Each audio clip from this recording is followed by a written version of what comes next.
Hello students, welcome back to my class. Students, today I am going to discuss about tenses. At first, students, what is tense? What is tense? In generally, time of an action is called tense. Time of an action is called tense. मतलब क्या है, कोई भी क्रिया का जो समय है उसी को हम लोग टेंस बोलते हैं. ठीक है. अगर इसे हम थोड़ी डेस्क्रिप्टिव मेथड में हम लोग अगर देखेंगे तो टेंस का मतलब क्या होगा, आप लोग इधर देखिए व्हाइट बोर्ड पर है. टेंसेस मतलब टेंस क्या है, a verb based method used to indicate the time and sometimes the continuation or completeness of an action or state in relation to the time of speaking.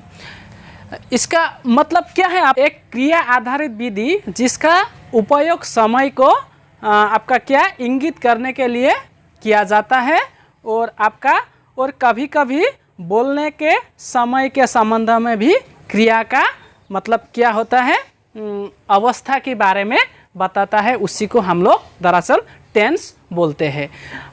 It is the descriptive definition of tense, but normative, you know, time of an action is called tense. Okay, the word tense is derived from a Latin word tempus. Latin word tempus.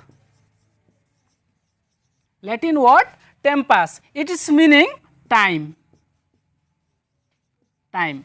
The word tense is derived from Latin word tempus.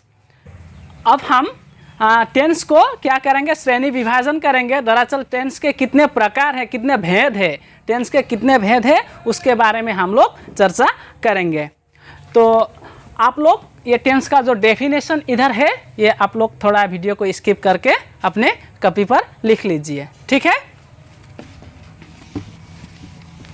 अब हम tense के भेदों के बारे में चर्चा करेंगे. अब क्या है, जनरली हम लोग 3 प्रकार के टेंस के बारे में बात करेंगे. जो आपका प्रेजेंट टेंस है, देखिए there are mainly 3 types of tense. Number 1 present tense. Present tense. Number 2 past tense. Past tense. And number 3 future tense. Future tense. Future tense. There are mainly 3 types of tense. आपका ये देखिए इधर present tense, past tense और future tense. ये मुख्यतः आपका tense 3 है.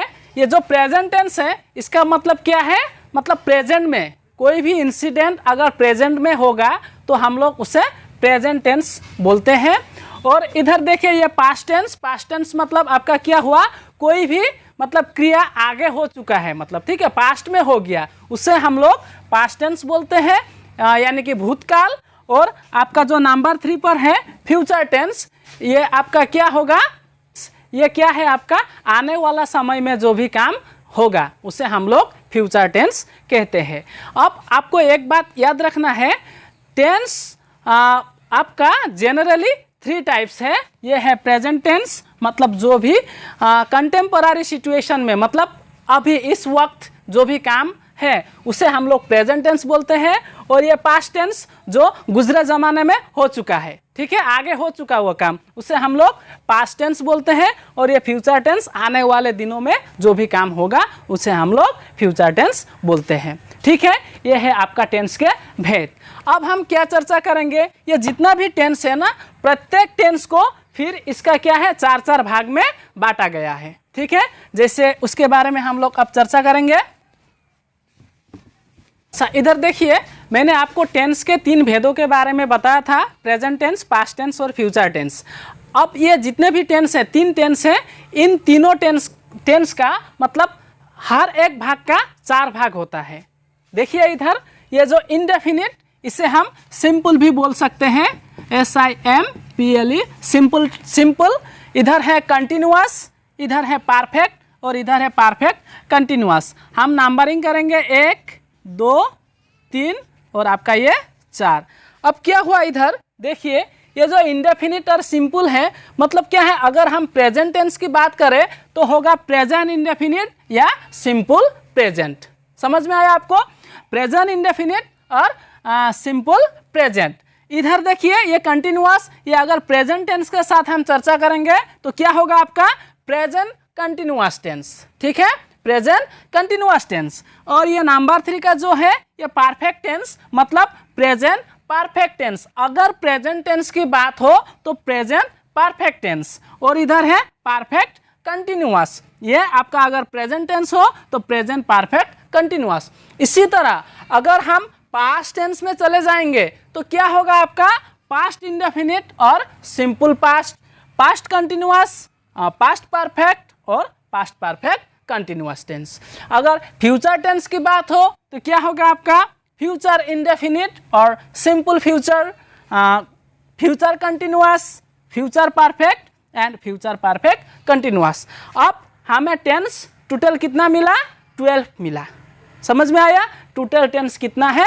12 है। There are 12 types of tense. ठीक है, अब हम ये टेंस का जो व्यवहार है आपका यूज है, हम कहाँ कहाँ इसे अप्लाई कर सकते हैं उसके बारे में चर्चा करेंगे। देखिए यूज ऑफ प्रेजेंट इंडेफिनिट और सिंपल प्रेजेंट। हम लोग सिंपल प्रेजेंट कहाँ कहाँ यूज कर सकते हैं? देखिए अगर इस वक्त इस समय कोई काम है तो हम प्रेजेंट इंडेफिनिट टेंस यूज कर सकते हैं। अगर आपका कोई भी हैबिचुअल एक्शन आ गया तो भी हम प्रेजेंट इंडेफिनिट टेंस यूज करेंगे, और कोई यूनिवर्सल ट्रूथ आ गया तब भी क्या होगा? प्रेजेंट इंडेफिनिट टेंस ही यूज होगा। अगर ये टेंस का एग्जाम्पल देने से पहले आप लोग को ये बात अच्छी तरह से याद रखना है कि ये टेंस का जो फॉर्मेशन क्या है, प्रेजेंट इंडेफिनिट टेंस का फॉर्मेशन क्या है, किस तरह से हम एक प्रेजेंट इंडेफिनिट टेंस क्रिएट कर सकते हैं, उसके बारे में थोड़ा जानकारी लेना है। तो चलिए इसका फॉर्मेशन के बारे में बात करते हैं। फॉर्मेशन, फॉर्मेशन, ये प्रेजेंट इंडेफिनिट टेंस का फॉर्मेशन क्या है? आपका पहले होगा सब्जेक्ट होगा, ठीक है, इसके बाद में आपको एक वर्ब होगा, इसका बाद में आपका ऑब्जेक्ट होगा, इसके बाद में कोई भी हो, कॉम्प्लीमेंट्स हो, अदर वर्ड्स हो, जो भी हो उसे उतना हम लोग का लेना देना नहीं है। आप लोग को एक बात ये हमेशा याद रखना है, सब्जेक्ट इसके बाद में वर्ब होगा। ठीक है, कभी कभी ऑब्जेक्ट होगा, कभी कभी नहीं भी होगा, उसमें कोई बात नहीं है। अब क्या है देखिए, ये जो सब्जेक्ट है इसमें थोड़ा कंफ्यूजन रहता है आप लोग का।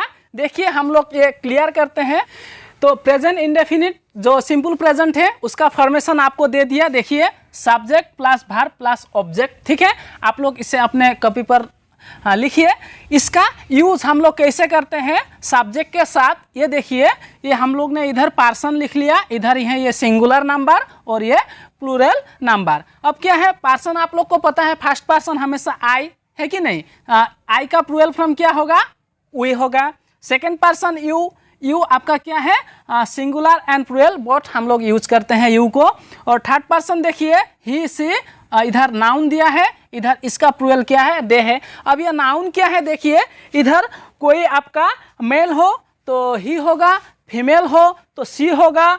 अगर कोई मतलब नाउन जिसका भी किसी का नाम हो, कोई वस्तु का नाम हो, कोई पदार्थ का नाम हो, जो भी हो उसे हम लोग इधर इट लिख सकते हैं, इसीलिए इसे हमने नाउन लिख दिया। ठीक है, किसी का नाम भी हो सकता है इधर। और इसका प्लूरल फॉर्म क्या होगा? दे होगा। अब हमको चाहिए क्या? वर्ब चाहिए। ठीक है, हम लोग एक वर्ब लेते हैं। वर्ब चलिए हम गो वर्ब से शुरू करते हैं। इधर फर्स्ट पर्सन सिंगुलर में आई होने से ये क्या होगा? गो होगा। ठीक है, हमने बोला था आपको सब्जेक्ट और वर्ब की ओर जोर देना है, ऑब्जेक्ट की ओर जोर नहीं देना है। मतलब ऑब्जेक्ट अब रहने दीजिए, सब्जेक्ट और वर्ब के बारे में सोचिए। आई गो, इधर प्लूरल में क्या होगा आपका? वी गो होगा। ठीक है, मतलब वर्ब वन यूज होगा, इधर ये याद रखना है, वर्ब वन यूज होगा। ठीक है, प्रेजेंट फ्रॉम। सेकेंड पर्सन में यू है तो इधर क्या होगा? गो होगा, और इधर भी क्या होगा? गो होगा। ठीक है, अब ये थर्ड पर्सन जो है ही सी और नाउन जो है इसमें क्या होगा आपका, देखिए ये बात हमेशा याद रखना है, इधर गोस होगा, ठीक है। क्योंकि जब भी कोई subject third person singular number हो, कोई भी सब्जेक्ट आपका थर्ड पर्सन सिंगुलर नंबर हो, तो भार्ब का क्या होगा, भार्ब के साथ एस या ईएस हम लोग ऐड करते हैं, ठीक है। ये बात हमेशा अपने दिमाग पर बैठा लेना आप लोग, ठीक है। अगर subject third person singular number हो तो भार्ब के साथ एस या ईएस हमेशा आता है, ठीक है। और ये प्लूरल में फिर नहीं आएगा, बस सिंपल भार्ब वन ही होगा, गो होगा, ठीक है। इधर मतलब गोस क्यों हुआ, फिर बता रहा हूं आप लोग को। ये ऊपर देखा आप लोग ने, सिंगुलर है कि नहीं, और पर्सन क्या है, थर्ड है। ही मतलब सिंगुलर है, सी सिंगुलर है, नाउन कोई किसी का नाम हो वो भी सिंगुलर होगा, तब भार्ब के साथ हम लोग यस प्लस करेंगे, इसीलिए इधर गोस हो गया। अदरवाइज ऑल आर सेम, ठीक है। ये है आप लोग का प्रेजेंट इंडेफिनिट का मतलब सब्जेक्ट के बाद में जो भार्ब हम यूज करते हैं वो कैसे करेंगे, कैसे करना है, उसका ये टेबल आप लोग स्क्रीनशॉट मारकर रख लीजिए। अब इसे हम हिंदी में समझेंगे। आई गो, इसका मतलब होगा मैं जाता हूँ, ठीक है। ये याद रखना है, प्रेजेंट के बारे में बात हो रहा है, इसीलिए मैं जाता हूँ, ठीक है। वी गो, हम जाते हैं। यू गो, तुम जाते हो। यू गो, तुम लोग जाते हो। इसी तरह से ये भी वैसा ही होगा, मतलब ये सब प्रेजेंट इंडेफिनिट के बारे में बात हो रहा है। तो आप लोग ने आज प्रेजेंट इंडेफिनिट टेंस के यूज के बारे में कुछ सीखा, और यूज के बारे में मतलब देखिए फॉर्मेशन क्या है, प्रेजेंट इंडेफिनिट टेंस के फॉर्मेशन के बारे में मैंने बताया आप लोग को, और भार्ब को कौन सा पर्सन के साथ कौन सा सब्जेक्ट में कैसे यूज करना है उसके बारे में भी बताया। अब ये किसी भी एक सेंटेंस पर ये भार्ब को हम कैसे यूज करेंगे एग्जाम्पल के साथ मैं दूसरी क्लास पर लेके आऊँगा। तब तक के लिए बाय।